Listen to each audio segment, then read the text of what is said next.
Hello, my friends. Welcome to the Wicked Bitter channel. I'm Travis. Thank you for checking out this video. If you are a new subscriber to this channel, welcome. And if you're a returning subscriber, welcome back. And if you haven't subscribed yet, what are you waiting for?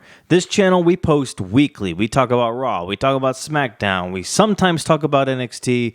And we always definitely talk about the PLEs. But my favorite thing we do on this channel are the email videos, which I'm going to come out with another one this week.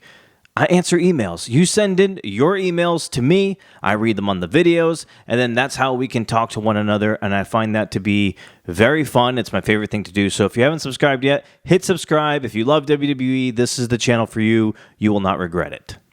Hi, friends. I look like a tomato. Yeah, so I went to a football game this past weekend on Sunday, the Carolina Panthers. I am not a fan of them. I think they are terrible. They are the worst team in the league, literally. But they were playing my team. My Chargers were here. I went to go, and the sun absolutely burned my face off.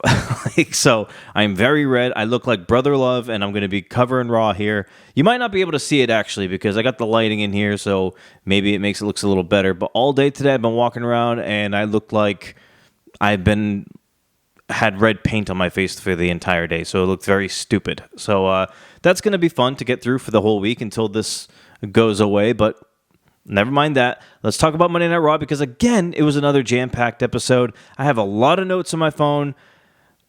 I don't know if I'm going to cover literally everything for time's sake, but we will get into most of what happened, or at least the most important things that happened on Monday Night Raw. Monday Night Raw starts like it usually does, where it shows all the superstars arriving to the arena earlier in the day. What I thought was pretty funny was when the last person they showed to show up, which is actually a lot. It was supposed to be, it was live. It happened right then and there when CM Punk came flying up. He drove up, gets out of the car, and he just leaves his door open. I'm like, okay, this dude just doesn't care. It's a rental. Who cares? It's a Chevy Equinox. Punk was like, fuck, screw it. I'll leave it here. I almost cussed. Punk just left the car there, left the door open. He walks all the way out to the arena. The song hits. He doesn't even do clobbering time. Punk is serious, okay? This is serious Punk. He gets down to the ring. He cuts a promo. And you know what? This may be something everybody already knows, obviously. But CM Punk, man, he is so damn good on that microphone. He cuts some of the best promos, and you believe every word he says. It's like he's so calculated with all of it. I loved it. This was a fantastic promo. He gets on there, and he talks about how many he gets asked all the time. He's in this point of his career where he gets asked all the time, how many matches does he have left in him? And he said, more than you would ever expect. Which is awesome news for a lot of people, and sometimes that could be some devastating news for others, right? The Punk fans and then the people who don't like Punk. But one thing he did say, which I thought was awesome, he said, how many Hell in a Cell matches do I have left in me? And he said 0. And I love the way he said that. Because it's like, yeah, he's trying to show us and prove to us that he is going above and beyond. He has to do this match. He has to do the Hell in a Cell match, even though he knows that his body won't be able to take it. Which I love. This is a perfect build for this. He says that his sisters asked him not to do this match. He said that his wife asked him not to do this match. And as he said that, he was getting emotional. Like CM Punk, I don't know what he's done since he's been gone, but he has we all know he's gotten into acting, and then those chops have really worked out for him, because for him to get emotional on cue like that was perfect. I thought this promo was amazing. He said that he won't keep, he doesn't make any promises that he can't keep, but he says that he promises Drew McIntyre that he's going to make him bleed, and that Drew has to kill CM Punk to beat him. I mean, what else could you want in a promo, right? It's perfectly done. And I think WWE has done a fantastic job with the whole build of CM Punk, where he doesn't have to wrestle every week on Monday Night Raw. But he can come out here, he can do a promo, he can come out and attack Drew or get attacked by Drew, not really have to be in a match, but he's still heavily involved in Monday Night Raw. I think that's awesome. Quick little couple of things here. Sheamus versus Pete Dunne. This match was a good match, but not super lengthy. Pete Dunne ends up hitting Sheamus in the arm with a cricket paddle on the outside. He gets in the ring, and then he hits a bro kick on Sheamus, and then he gets the win. I mean, pretty simple. Good build to this little feud we got going on here between these two. I love both of them. I think it's going to do more good for Dunne than it's going to do for Sheamus, which is the whole purpose of all this anyway, and I love it. I love Pete Dunne. I hope he gets some kind of good push after this whole feud with Sheamus. got a cool moment that happened backstage. Miz went up to Braun Strowman and I guess he wished him luck against Bronson Reed in a way. And then, Braun said thanks. And then before Miz left, he said, hey, you know what, by the way, what did you mean when you said that I'm no match for Bronson Reed last week when you said that? And then Braun Strowman, respectably was like, hey, you know what, don't buy into that too much. Don't read into it too much. I'm just saying, sometimes it takes a monster to beat a monster. You know what I mean? So it's like he was trying not to disrespect the Miz, and the Miz was like, no, it's cool. It's fine. I get it. I'm not a monster. I understand. And I thought this was kind of cool because it was like, you could see it now with the past couple of weeks. Miz is starting to really like question himself or like doubt himself. Like, does he still have what it takes? If this is a whole rejuvenation for the Miz, I'm here for it. Let me get all of that. Like, even if it means Miz reverts to a heel, which I think he's going to turn back into a heel, judging by the way he's had these conversations the past couple of weeks.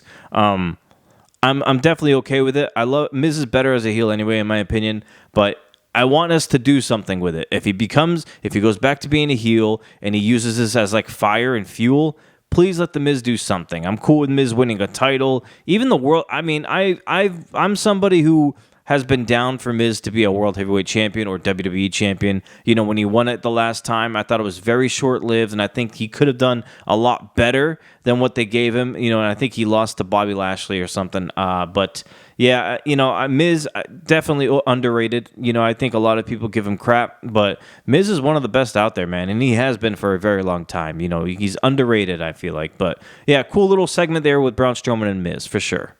Natalya beats Zoe Stark on a reverse roll-up. Another cool backstage segment here. Finn Balor comes up to Rhea Ripley.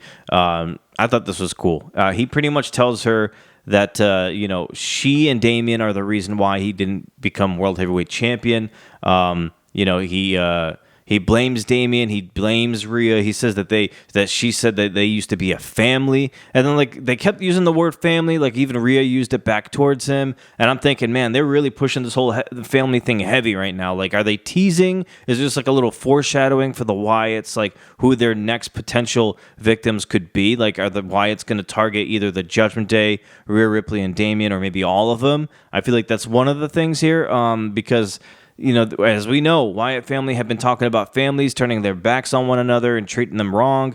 This is definitely one of those situations. Now, I got to read my notes on this one because I don't want to miss any of this, okay? Bear with me. Jey Uso comes out here and he cuts a promo. He talks about how, he's 14 years in this business and, he's going to finally win the Intercontinental Championship. It's a title he's always wanted, right? And then Braun Breaker comes out and interrupts him. Now, if you're new to this channel, I have to remind you that we glaze Braun Breaker here. If you are not new to the channel, you already know. You already know how this is going to go. Braun Breaker is our guy. We glaze the man. I'm not afraid to admit it. Like, I'm not ashamed. I happily glaze Braun Breaker, and for good reason. The dude needs the glazing. He deserves all the glaze in the world. So, you may praise, I glaze. That's just what we do here on Wicked Bitter. Braun Breaker hits a few good lines here. He does say that Jey Uso is nothing without his family. And Breaker also says that he's been here for 6 months, and he's done more in his 6-month career than Jey Uso has done in the 14 years that he's been here. And I thought that was an absolute fire of a line. And Jey Uso, man, he retorts with a very good one of his own. He says that, hey, you know what? Come that next week on Monday when it's for the Intercontinental Championship, he's going to dog walk Breaker. And I was like, oh my God, that was perfect. Jey Uso also says that he's going to keep next week's match short and sweet, much like Braun Breaker's NFL career. And Braun Breaker's face was perfect. They did this so perfectly. I could not have been any happier with this segment, this promo. The whole thing was absolutely fire. From Breaker to Uso, I mean, they killed this. Everybody's been on Jey Uso's case, right? Thinking that, maybe he doesn't deserve a push, all this kind of nonsense. I'm telling you what, man, when Jey Uso gets serious like he was during last week and this week, he can deliver some top-tier material. I'm telling you, Jey Uso and Breaker, I am ecstatic. I'm pumped for this match. I cannot wait for it. And after the whole promo, Breaker, he threw a punch at Jey Uso and he tries to run off the ropes to hit him with a spear, but it was Jey Uso who instead hits Breaker with a spear. Perfect way to end this thing. I mean, just a week to build it, and I'm already hooked. Like, I cannot wait for that match. we get some more tension, man. Whoo-wee. So New Day versus Judgment Day, Finn Balor and JD for the tag team championships. Now, beforehand, Woods went up to Uso, he went up to Priest, and he went up to Rhea, and he said, hey, me and Kofi, we're coming up on our 10 years, right? We want to prove to everybody that we can do this on our own. We don't need no help. We want to win this match. We want to win these tag team championships to show that we still got it, right? The other guys, they all agree, no problem. Go do your thing. So the match comes, it happens. During the match, LWO shows up because before that, Judgment Day comes out. And I'm talking Carlito, Dominic Mysterio, and Liv Morgan. They show up at ringside. Woods is not happy with it. LWO comes out to get the backs of the New Day. And so the LWO is fighting off Dom, fighting off Carlito. Kofi Kingston decides to jump off the top rope to take everybody out. And in that, the referee gets distracted. Woods hits an elbow drop off the ropes. He pins JD McDonough for a clear 8 or 9 count. The crowd was just going ham on this count. And the referee the whole time was on the outside with Kofi Kingston. So Woods runs over and tries to get the ref back in the ring. When he does, JD McDonough ends up getting the win on Woods. After the match, Woods is furious at Kofi Kingston. Kingston tries to help Woods up. Woods shakes him off, gets mad. He starts yelling at him, says every single time. He gets on the apron. He tells Kofi, I'm sick of this. I'm tired of this. Something needs to change. And then he walks out. Now, this reminds me a lot of what they were going to do with Damage Control. You guys remember when Io Sky was yelling at the rest of Damage Control before Asuka gets hurt, before Dakota gets hurt, all that stuff. Actually, it was after Asuka got hurt. But if Dakota was still there, Kyrie, the rest were there. And Io just kept yelling at them saying, no, something has to change, something has to change, something has to change. Every week she was saying that. Well, they kind of dropped that because I think it was because of all the injuries. So now it's like Kyrie and Io are kind of just doing their own thing right now. And I think they're taking that model and they're putting it with the New Day right now where Woods is saying that something has to change. So interesting to see where we go from here. We get a Wyatt vignette. No words were really spoken. We do see some text on the screen saying, you speak, we follow. And then a QR code gets put up there again, which is interesting because they haven't done a QR code in a while. I ended up getting out of bed to go scan this damn thing. I scan it. It brings me to a website. And there's a lot going on this website. I'm not going to pretend to act like I know or understand anything on this website, right? I know there's links. I click them. There's images. I look at them. I read them. Everything is so vague. You don't know what they're talking about, right? I mean, I'm sure there's going to be people who do a full dive into all of this and try to figure out what every single little word means. I will say this. I tried to do some of this, right, on my own. And I'm like, doing all of this, dissecting all of this is going to take a larger, longer video. This is just a Monday Night Raw recap. This is not a Wyatt vignette week recap. But I will say this. They had 10, 15 links on there, right? I clicked a few of them, and I tried to read into it a little bit. So I'm going to read to you what I saw, right? There's a few here. Hold on. I lost my place now. Okay, so there was a few links where it maybe they're dropping hints, right? Maybe they're dropping hints to tell us who they're going after next, right? One of the quotes on one of these links said, "We've worn our masks long enough, brother." So when you hear masks, you think of Rey Mysterio, right? You think of maybe Dragon Lee. So do you think the Wyatts could be targeting maybe Rey Mysterio? The whole family thing, him and Dom, the whole separation. Maybe that's somebody they go after. Or maybe I'm just buying into nothing right here. Another thing I saw was I will be waiting on the other side. And then the other side, that reminds me of the Judgment Day song where it says, there's clearly a quote on there that says, on the other side. I think that's the actual name of the song. Are they going after the Judgment Day? I don't know. I could be looking at this and thinking all of this. Maybe it's nothing to do with any of this, but that's just what I thought. This is another one that said, one of the links said, this one is loyal, his family was not. Now, I thought about this a little bit. This made me think, is it Jey Uso? Because Jey was loyal to his family to an extent. And then, it was kind of like Roman and Jimmy. It was like Roman pushed him out, kicked him out kind of thing. So, I don't know. Maybe I'm kind of all over the place on that too. So I don't really know. I maybe it is some hints. Maybe I was right on some. Maybe I'm wrong on all of them. It's fine. But it's hard for me to dissect the Wyatt stuff sometimes because you really have to dig deep into it.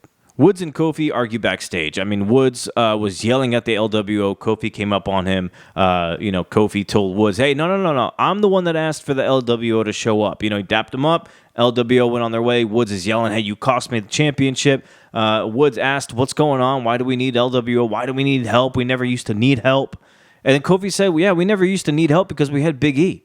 And Woods is like, oh, there it is. Finally, there we go. Okay, so now we need help, right? Is it because I'm not good enough? Basically that, and then he just storms off. So we definitely are getting something here with the New Day, and I think a lot of people thinking it's Woods that's going to turn because it's so clear that he's the most frustrated out of the two. I'm still sticking to my guns. I'm going to say Kofi's going to be the one that turns on Woods. That's the way I actually feel like I prefer it anyway. I want to see Woods as a singles competitor, as a babyface with the crowd behind him. That's what I want to see. I want Woods to win the Intercontinental Championship at some point, not from Braun Breaker. We all know this. We got to glaze the man. He's not going to lose that title ever. But if somehow Woods can get his hands on a title and it's the Intercontinental Championship from some way, I want to see that happen. I will advocate for it until I see it happen. We got Braun Strowman versus Bronson Reed. I'm telling you what, man, WWE knows what they're doing with these two. I love this. This is not the first time we've seen Braun Strowman do this type of thing, right? It is absolute destruction and chaos when these two get in there. The match doesn't even start, first of all. Bronson gets in the ring. Or did it start? I don't even think it did. Did it? All I know is that Bronson got thrown into the turnbuckle and the pad and the whole rope just exploded. And then you're just like, all right, well, this match is already getting thrown out the window. We get Braun going on the outside trying to attack Reed, but Reed takes a fan and throws it at Braun, and it's like, what the hell's going on here? It's just insanity.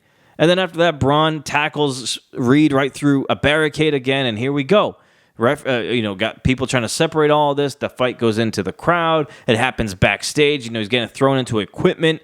Braun tips over a freaking golf cart, turns around, and Reed jumps off equipment boxes, dives onto Strowman through a table. Strowman eventually tackles Bronson Reed right through some drywall. Like, it is absolute chaos, and I love it. That's the way these two guys should be booked. You're going to tell me Miz was going to do that? No. Sometimes it takes a monster to beat a monster, and that's exactly what we're getting. Two monsters colliding. I don't think it's over between the two. And I'm going to go on and say this right now. Even though I'm not a huge Braun Strowman guy, I am not against seeing Braun Strowman versus Bronson Reed at Bad Blood in some sort of match. Falls Count Anywhere, street fight, whatever no DQ, whatever you want to call it, I'm here for it. I'm going to paraphrase most of this. Sami Zayn comes out for a promo. Basically, what it boils down to is that he says he's beaten Gunther before, and he's going to beat Gunther again. And then out comes Kaiser. And Kaiser looks like a star. I don't know how many of you agree. I think Kaiser, when he's ready to go on his own, he's going to be amazing. But he comes out and he interrupts Sami. And basically what Sami ends up telling Kaiser is, Gunther doesn't need you. And you know what? Maybe you don't even need Gunther either. And in the facial expressions on Kaiser, it's like he's thinking about it kind of, but he doesn't want to buy into it. And then Gunther comes out. Gunther asks Kaiser, hey, do you have anything you want to tell me before I, address Sami here? And Kaiser said, I got something I've been waiting to get off my chest for a very long time. And then he clotheslines the hell out of Sami Zayn. And Gunther ends up leaning in with the microphone, tells Sami Zayn, you know what? My answer still is no. And then after that, Gunther leaves the ring. Kaiser looks like he wants to hit Sami Zayn some more. Sami Zayn reverses it, hits him with a haluva kick, and it's Sami Zayn standing tall. So, not a lot that went on here, but I think it was enough. After last week's involvement with Bret Hart and now this, they're building the Sami Zayn and Gunther thing pretty nicely. It's not the most amazing build ever, but it's also really not bad at all. Like I'm into this. I don't need 30-minute drawn-out promos every single time to build a feud. Sometimes some action like this it does the job just as well. Bianca and Io Sky ends up having a match here. They had such a great match. These two have some amazing chemistry. I love it whenever these two get in the ring with one another. But basically what it ends up being was Bianca Belair tried to get Io Sky in a KOD. As she flipped her, Io Sky reversed it, turned it into a small package pin, gets the win. So here we go. This is going to be our match. This is going to be our tag team title match between Damage Control, Bianca, and Jade. I'm here for that. I still think Bianca and Jade win that match, but that's going to be a good match to watch nonetheless. It's hard to find people who are going to measure up to Jade and Bianca because they're so jacked. Like, how do you find someone who's believable to face them? It didn't work with Alba Fire and Nyla Dawn, even though they put up a great fight, and I don't think it's going to work with Damage Control either, although I think they're going to put on a good fight too. What I feel like the equalizer would be Asuka showing up and maybe helping Damage Control win, or her getting involved and getting into this feud, and then now we got Asuka in the mix, and that's a pretty big deal. Quick little thing here, American Made had a backstage, well, like a little behind-the-scenes vignette or whatever you want to call it. I thought it was cool. They were out there like in a big like Jeep or Hummer, whatever it was, like the most American stuff you could think of, these guys.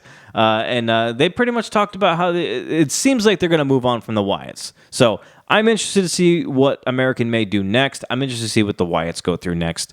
It's all up in the air for right now. Didn't really give us too much, but I'm glad that WWE looks like they're still investing time in American Made. Cool little backstage thing before the main event. Jey Uso runs into Ilya Dragunov. They have some nice little exchange between the two, some respectful stuff. Jey leaves, and then the Judgment Day come up to Ilya Dragunov, and Finn gets in his face, and I like this. I like the way this looked. I don't know what they're going to do with this, but I like it. Finn pretty much told Ilya, he kind of threatened him. He was just like, hey, look, think about it next time. Think about who you want to choose as your friends and who you want to side with.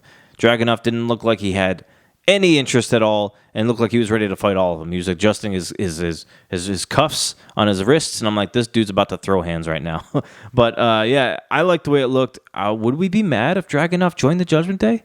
That would actually make them even more serious, which I'm all for. I need that. But I don't know whether he joins or not, which I don't think he will, because I think WWE wants him to get over as a babyface.